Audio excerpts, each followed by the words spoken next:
جتنا ایمان مضبوط ہوگا اتنے اعمال جاندار بنتے چلے جائیں گے۔ آج ہماری زندگی عملوں سے بہت دور ہے، آج ہم عملوں میں غفلت برتے ہوئے ہیں، آج ہم عملوں سے لاپرواہی برتے ہوئے ہیں۔ دیکھ لو، ایمان کے بعد سب سے اونچا عمل نماز کا عمل ہے۔ کتنے اللہ کے بندے ایسے ہیں جو نماز سے غفلت برتتے ہیں، نماز سے لاپرواہی برتتے ہیں۔ حالانکہ آخرت کے اندر آدمی سے سب سے پہلے نماز ہی کے بارے میں سوال ہوگا۔ اگر نماز صحیح نکل آئی تو اور اعمال بھی صحیح نکل آئیں گے، اور اگر نماز کے اندر کمی کوتاہی رہی تو اور اعمال کے اندر بھی پیچھے رہ جائیں گے۔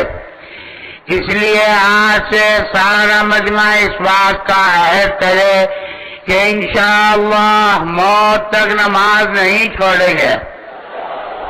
خود اپنی ذات سے محنت کرنا ہے اور محنت کر کے اپنے بھائیوں کو اس کے اوپر لانا ہے۔ یہ دعوت کا عمل کیا ہے کہ اپنے بھائیوں کے پاس جانا ہے، ان کو بھی اعمال کی دعوت دینی ہے، ان کو بھی سمجھانا ہے کہ بھائی مرنا ہے، خدا کے سامنے جانا ہے، اپنی زندگی کا حساب چکانا ہے اور اپنے اللہ کے سامنے کھڑا ہونا ہے اور ہر ایک کو جواب دینا ہے۔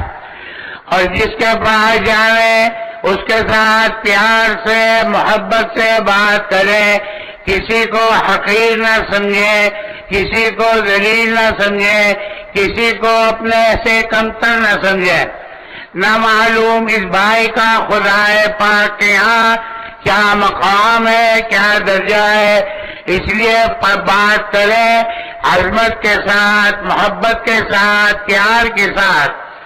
آدمی جب پیار محبت سے بات کرتا ہے تو دل کے اندر اتر جاتی ہے، اور آدمی اگر احکامات جاری کرے، حکم چلائے، سختی کرے تو اس سے بات دل کے اندر نہیں اترتی۔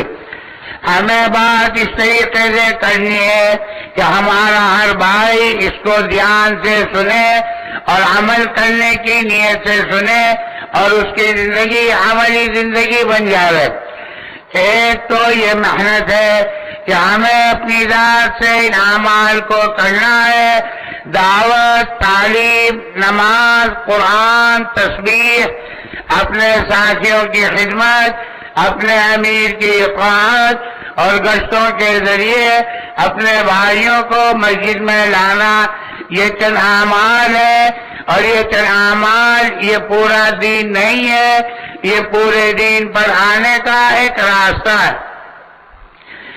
اگر ہم اس کا اہتمام کریں گے، پابندی کریں گے تو اللہ جل شانہ امن والو آگے کی راہ کھولتا چلا جائے گا۔ خود اپنی ذات سے کرنا ہے، اپنے بھائیوں کو اس پر لانا ہے، کیونکہ ہر انسان کے ساتھ دو نسبتیں لگی ہوئی ہیں، ایک خدا کا بندہ ہونے کی نسبت، ایک نبی کا امتی ہونے کی نسبت۔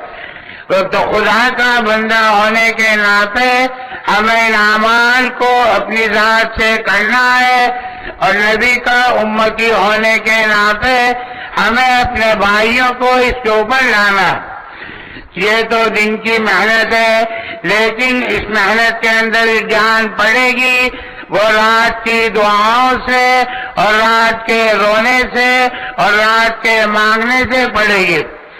اگر ہم نے راتوں کے اٹھنے کا اہتمام کیا، راتوں کو رونے کا اہتمام کیا، تو اللہ جل شانہ امن والو کی رحمت رات کے وقت اپنے بندوں کی طرف خاص طور سے متوجہ ہوتی ہے، بلکہ اس وقت کے اندر اعلان ہوتا ہے کوئی مانگنے والا، ہے کوئی سوال کرنے والا، ہے کوئی مغفرت طلب کرنے والا، نہ معلوم کس کا آنسو خدا پاک کو پسند آ جائے اور کس کے رونے پر اللہ جل شانہ ہدایت کا دروازے کھول دے۔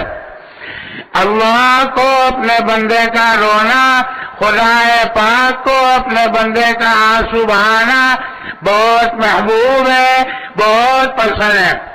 کہتے ہیں کہ جب بارش برستی ہے تو زمین گل گلزار بنتی ہے، بچہ جب روتا ہے تو ماں سارے کام چھوڑ دیتی ہے اور اپنے بچے کی طرف متوجہ ہو جاتی ہے۔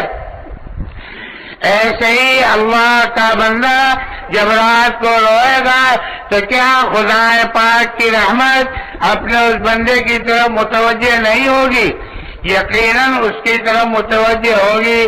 اس لیے ہمیں خوب جو ہے دھیان کے ساتھ، یقین کے ساتھ اور اہتمام کے ساتھ راتوں کو مانگنا ہے۔